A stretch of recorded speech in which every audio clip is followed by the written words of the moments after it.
Kwento ito. Ito po yung picture niya, hawak-hawak na cheque galing sa St. Gerard. Siya po yan.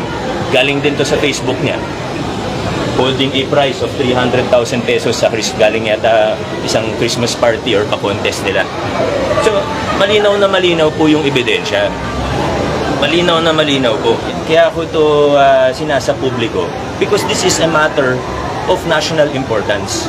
We have to make sure that our elections have integrity.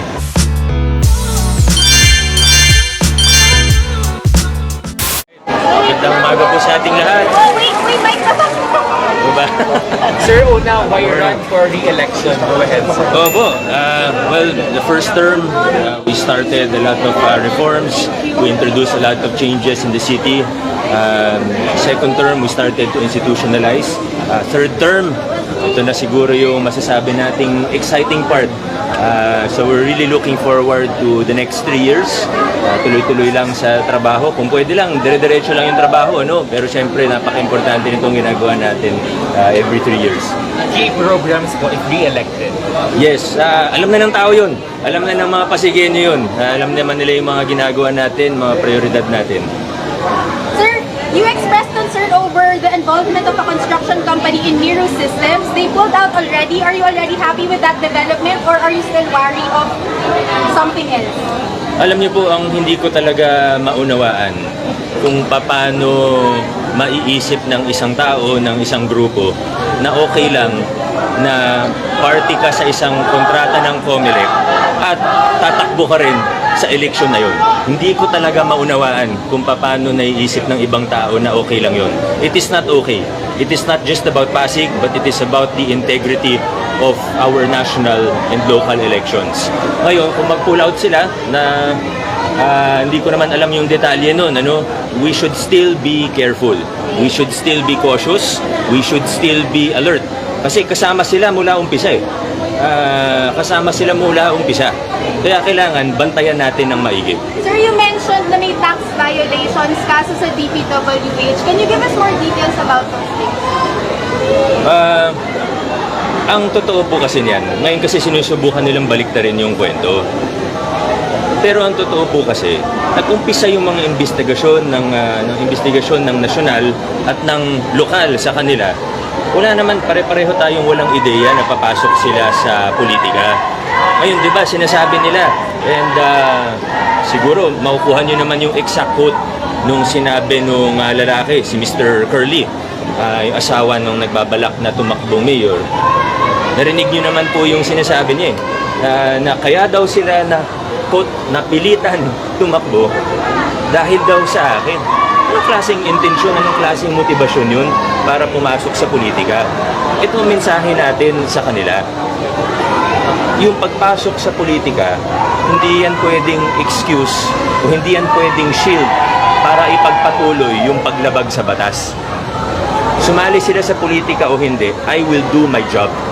And part of my job is to make sure that the correct taxes are paid to the city.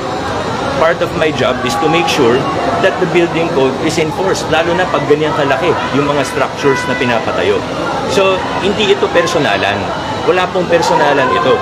In fact, again, I have to emphasize, una, yung investigasyon sa kanila bago yung pagpasok nila sa politika. And I think his quotes, even yesterday, his quotes will confirm that what I am saying is true. Sabi nila sir, hindi daw sila connected sa safety. Yung sinasabi nila na hindi sila connected sa St. Timothy ay malinaw na kasinungalingan. We have overwhelming evidence that connects them.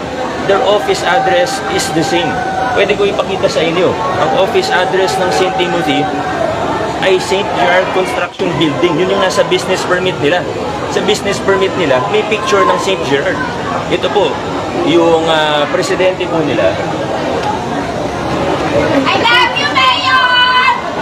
We acquired a copy of their... I love you too, pero quiet muna tayo. We acquired a copy just this July of their GIS with the Securities and Exchange Commission, with SEC. Photocopy lang po ito, but we have a certified true copy. Makikita niyo po, ang presidente nila, ang pangalan, Miguel Hintura. Ang residential address ng Miguel Hintura ay yung St. Gerard Building din po. Residential address po, siya po nag-declare nito. Ngayon, sino po si Miguel Hintura? Ayon po sa kanyang Facebook profile, bago niya dinelete, siya po ay empleyado ng St. Gerard Construction.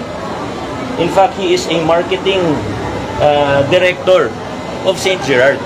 Ngayon, marketing director nila, saan po nakakuha ng 888 million pesos para sa subscribed shares niya sa St. Timothy Construction?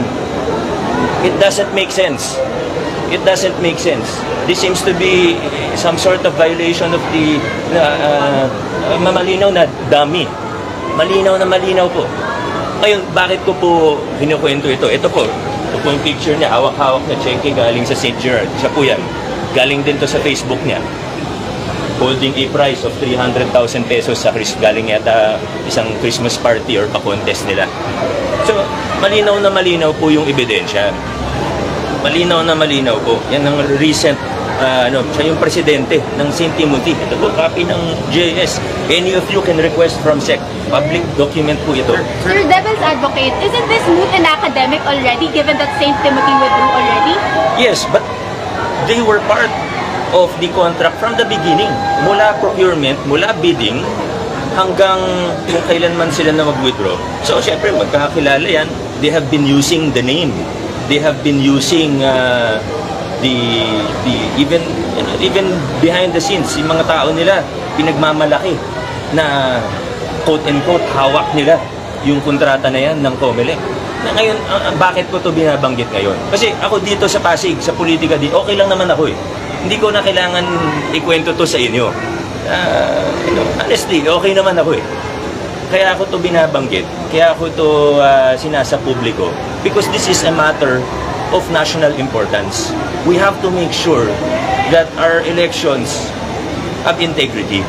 Ngayon, nagpapasalamat po ako sa COMELEC, nagpapasalamat po ako kay Chairman Garcia for taking actions. Di naman gagawa ng kwento si Chairman tungkol sa isang random construction company, di ba?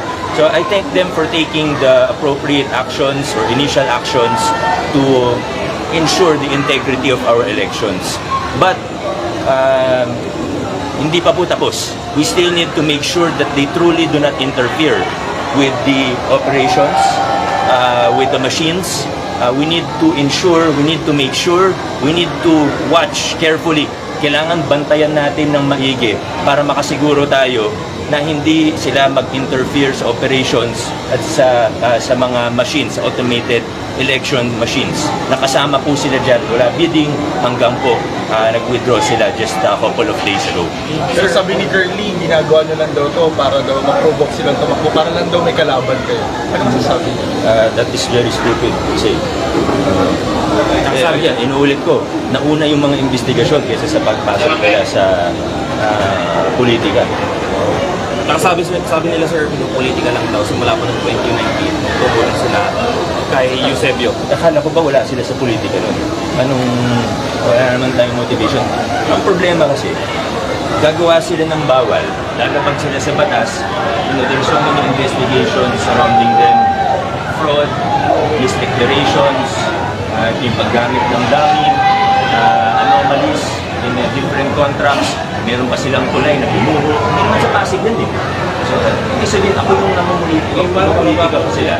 Hindi lang naman sa Pasig yung problema nila eh. Hindi lang sa Pasig yung problema nila. I have to do my job.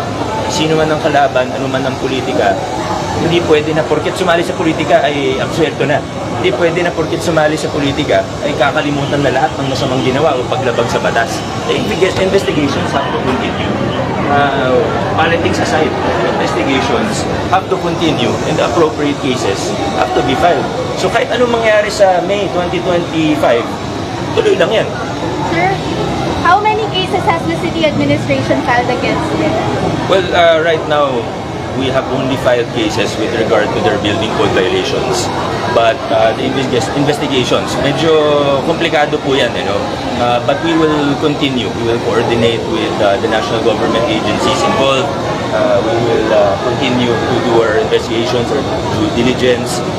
Sisiguraduhin natin na hindi malibugi ang gobyerno, magbayad sila ng tamang buwis, at kung may paglabag sa batas, dapat pantay-pantay. Hindi porket mayaman, hindi porket ay biglang sumali sa politika, ay kakalimutan na ang lahat ng paglabag sa batas. We only want to do what's right. Politics aside, we only want to do what's right. Sir, let's focus on your platforms. There's no perfect administration. What sector of governance do you think needs most improvement should you win a third term? Marami. Hindi ko naman sinasabing perfect. Maraming halos lagi ko naman yan kinukwento din sa mga tao. Ang focus natin ngayon ay pagpatuloy yung mga maganda, tapos kung may mga pagkukulang ay tingnan natin. So, expansion of existing programs, marami na tayo sa pamilya. Halimbawa po, yung local senior pension, ngayon ang nabibigyan po namin ng local senior pension ay yung mga walang-wala po talaga. But in the next year or so, ang balak namin ay i-expand siya para dun sa may mga maliliit ng SSS or GSIS pension. May 2,000 na pension, 3,000 pension, dagdagan. So, yan ang focus. Tingnan natin, of course, the new City Hall, and that's also one of the bigger projects. But that aside, it's really improving all services. Iniisa-isa natin yan. So, sabi nga pala nila kapon, parang gusto nilang tumulong dun sa Pasig City Hall kasi meron sila nakita, nag-open letter sila sir, diba? Maayos po yung procurement process natin, sila yung namumulitika. Sila, pinupolitika nila yung situation. Maayos yung project, maayos yung procurement.